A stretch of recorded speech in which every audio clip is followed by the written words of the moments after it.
वर्ष 2021 का बजट असाधारण परिस्थितियों के बीच पेश किया गया है। इसमें यथार्थ का एहसास भी और विकास का विश्वास भी है। कोरोना ने दुनिया में जो प्रभाव पैदा किया, इन परिस्थितियों के बीच आज का बजट भारत के आत्मविश्वास को उजागर करने वाला है। प्रधानमंत्री जी की ये लच्छेदार बातें सुनने में भले ही अच्छी लग सकती हैं, लेकिन हकीकत ये है कि इस बार का बजट आजादी के बाद का सबसे वाहियात बजट है। आजादी के बाद से हम समाजवाद और सामाजिक न्याय के रास्ते पर चले थे। प्रथम प्रधानमंत्री जवाहरलाल नेहरू जी के नेतृत्व में हमने पूंजीवादी व्यवस्था एवं अर्थव्यवस्था में सरकारी भागीदारी को समान रूप से तरजीह देते हुए मिश्रित अर्थव्यवस्था का रास्ता अपनाया था।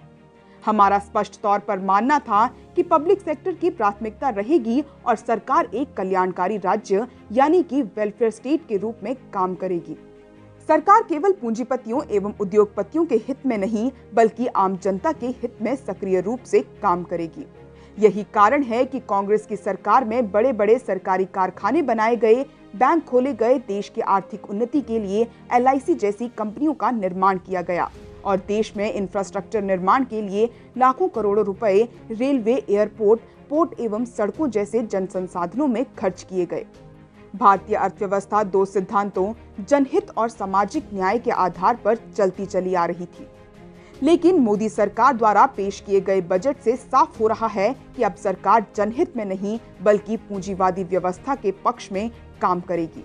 वित्त मंत्री ने ऐलान किया है कि 2 बैंक बेचे जाएंगे और बीमा क्षेत्र में LIC जैसी मुनाफा कमाने वाली कंपनियों में प्राइवेट भागीदारी होगी। सरकारी कंपनियों के एसेट को भी बेचा जाएगा।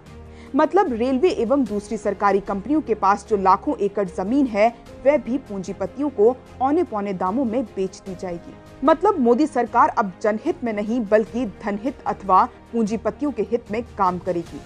भारतीय संपत्ति और संसाधनों पर अब पूंजीपतियों एवं धनपतियों का पहला अधिकार होगा। अब बैंक बिकेंगे, पोर्ट और एयरपोर्ट बिकेंगे। रेलवे स्टेशन तो पहले ही बिक रहे थे, अब संपूर्ण रेलवे ही पूंजीपतियों के हाथ में होगी।